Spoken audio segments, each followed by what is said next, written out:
और रुड़की से बड़ी खबर। रुड़की में बागियों पर बीजेपी का एक्शन। 21 कार्यकर्ताओं पर निष्कासन की कार्रवाई। 6 साल के लिए पार्टी से किया गया निष्कासित। निष्कासित सदस्यों में 8 पूर्व पार्षद भी शामिल हैं। तो बड़ी खबर रुड़की से। रुड़की में बागियों पर बीजेपी का एक्शन देखने को मिला है। 21 कार्यकर्ताओं पर निष्कासन की कार्रवाई। 6 साल के लिए पार्टी से निष्कासित किया गया। निष्कासित सदस्यों में 8 पूर्व पार्षद भी शामिल हैं। और इसी खबर पर तमाम और जानकारी के साथ में संवाददाता अली मेहंदी हमारे साथ जुड़ गए हैं।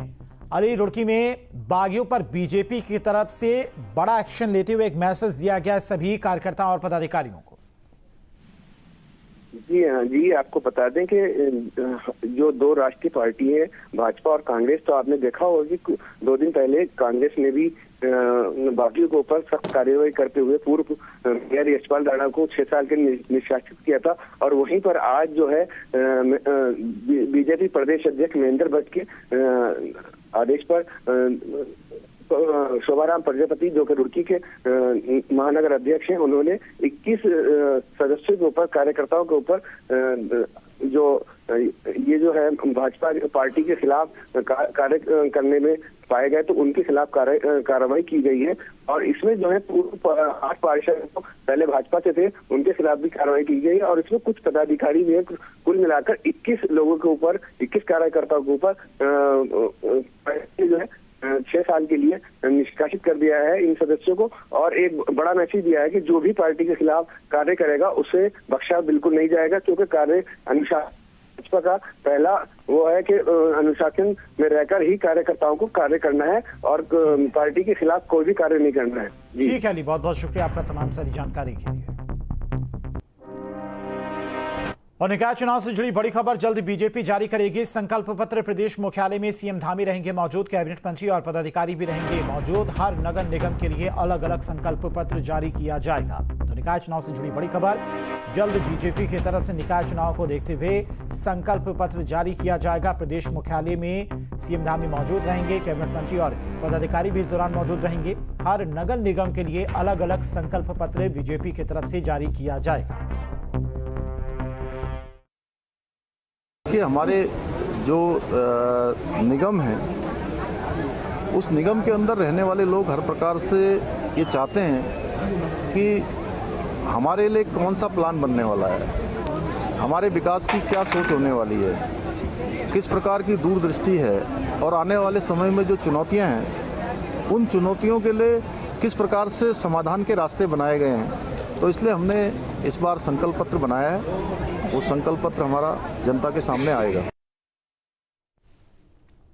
और इसी खबर पर तमाम और जानकारी के साथ में संवाददाता धनराज गर्ग हमारे साथ जुड़ गए। धनराज, कब तक ये संकल्प पत्र बीजेपी की तरफ से जारी किया जा सकता है?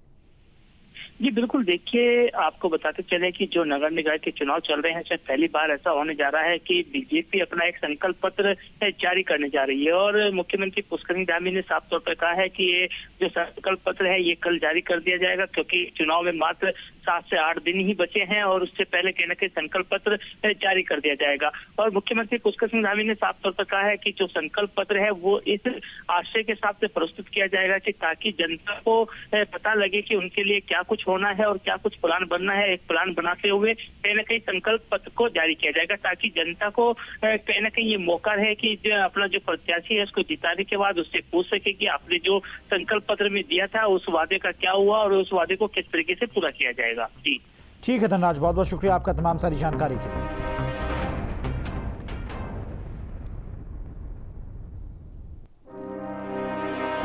वहीं निकाय चुनाव के लिए सीएम धामी का प्रचार। देहरादून में कार्यकर्ता सम्मेलन को किया संबोधित। बीजेपी प्रत्याशियों के पक्ष में मांगे वोट। सीएम धामी ने किया जीत का दावा। निकाय में बनेगी ट्रिपल इंजन की सरकार। विपक्ष के हाथ केवल लगेगी निराशा।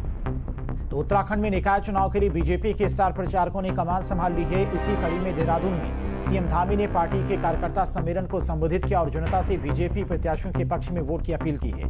मीडिया से बात करते हुए सीएम धामी ने दावा किया कि इस बार निकाय चुनाव में ट्रिपल इंजन की सरकार बनने वाली है और विपक्ष के हाथ केवल निराशा लगेगी। गया हूँ, देख रहा हूँ, जा रहा हूँ, जिस प्रकार से लोगों की सहभागिता हो रही है, उनका आशीर्वाद मिल रहा है, कोई संदेह नहीं है कि उत्तराखंड के लोग, उत्तराखंड की देवतुल्य जनता यहाँ ट्रिपल इंजन की सरकार बनाएगी। सभी निकायों में भारतीय जनता पार्टी को बड़े अंतर से यहाँ पर विजय मिलेगी। देहरादून में भी हमारी पार्टी ने एक नौजवान युवा को यहाँ के निगम के मेयर का प्रत्याशी बनाया है। उनके साथ वार्डों के जो मेंबर के प्रत्याशी हैं वो सारे के सारे तपे तपाए हैं, लंबे समय से काम कर रहे हैं और यहाँ भी हमको बड़ी जीत मिलेगी। निकाय चुनाव से पहले कांग्रेस को झटका। सौरभ भट्ट ने समर्थकों के साथ में ज्वाइन की बीजेपी। हल्द्वानी में बीजेपी ऑफिस में ग्रहण की सदस्यता। बीजेपी सांसद ने सौरभ को ज्वाइन कराई बीजेपी। अजय भट्ट ने किया बीजेपी की जीत का बड़ा दावा। तो निकाय चुनाव से पहले कांग्रेस को एक बड़ा झटका लगा है और उत्तराखंड निकाय चुनाव के बीच कई नेता अपना दल बदल भी रहे हैं। इसी क्रम में हल्द्वानी नगर निगम सीट पर बीजेपी ने कांग्रेस को बड़ा झटका दिया है। दरअसल पूर्व नेता प्रतिपक्ष स्वर्गीय इंदिरा हृदय के करीबी और उनके प्रतिनिधि रह चुके कांग्रेस नेता सौरभ भट्ट ने अपने समर्थकों के साथ बीजेपी की सदस्यता ग्रहण की। उन्होंने बीजेपी जिलाध्यक्ष सांसद अजय भट्ट और मेयर प्रत्याशी गजराज बिष्ट ने पार्टी ज्वाइन कराई। इस दौरान बीजेपी सांसद अजय भट्ट ने सौरभ भट्ट का पार्टी में स्वागत किया और कहा कि निकाय चुनाव में बीजेपी की जीत होगी और ट्रिपल इंजन की सरकार तीसरी बार बनेगी।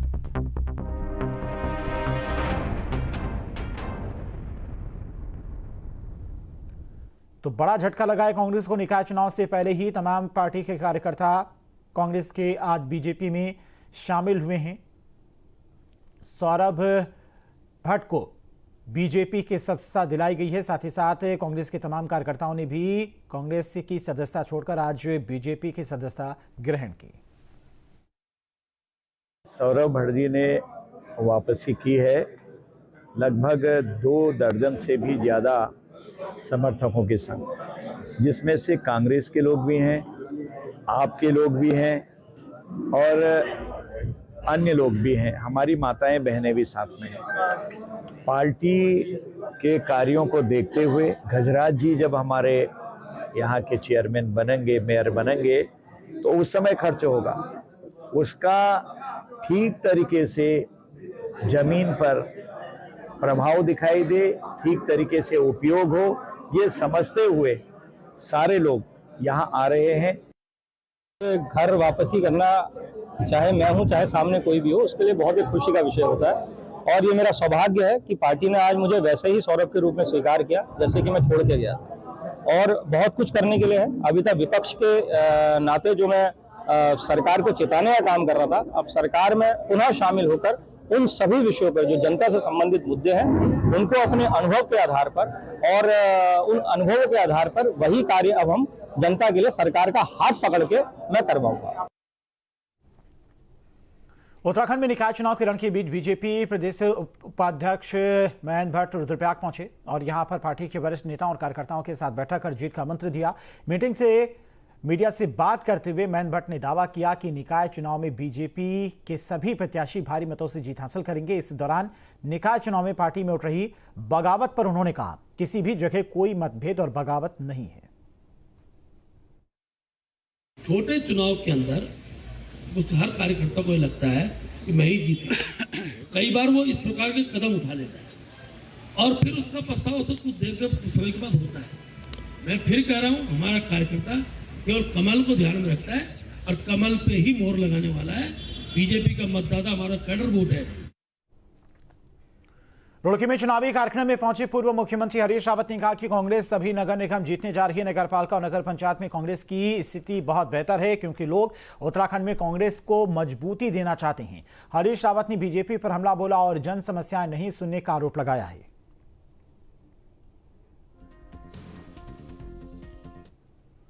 वहीं हल्द्वानी में नगर निगम चुनाव जोर पकड़ता जा रहा है। कांग्रेस प्रत्याशी ललित जोशी ने ग्रामीण इलाके में जबरदस्त प्रचार और जनसंपर्क किया। इस दौरान उन्होंने बीजेपी प्रत्याशी पर तीखा हमला किया और कहा कि बीजेपी 10 साल के कार्यकाल के काम बताने के तुष्टीकरण की राजनीति कर रही है। वहीं हल्द्वानी विधायक सुमित हृदय ने भी बीजेपी पर जमकर हमला बोला।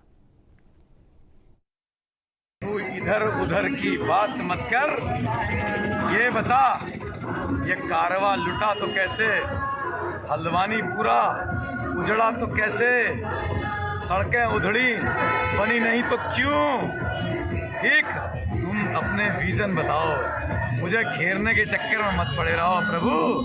तीनों जगह तुम्हारी सरकार थी, समझे? अब जब कुछ नहीं मिला, होता चना बाजेगा ना, empty vessels make more noise. ठीक है, काम की बात करो, विजन बताओ, शहर का विजन। सीधी सीधी बात है कि पहाड़ से लोग लगातार पलायन करके विशेषकर में जो नए वार्ड है यहाँ पे आ रहे हैं, और वहाँ पे जो एक जो लोग हैं ज़्यादातर वो एक सप्लाई चेन का हिस्सा है, जो कई सारे ऐसे काम करते हैं, जैसे भवन निर्माण से लेके इलेक्ट्रिसिटी प्लम्बिंग से लेके बढ़ई का काम, रेलिंग का काम, कई सारे ऐसे काम करते हैं। इस वजह से ये वहाँ पे आबादी, जहाँ पे देखिए डिमांड बढ़ेगी तो सप्लाई चेन अपने आप बढ़ेगी, तो ये आरोप निराधार है। और दूसरी चीज़, 75% लोग हल्द्वानी में जो वास करते हैं वो नजूल भूमि पर वास करते हैं अथवा सरकारी भूमि पर।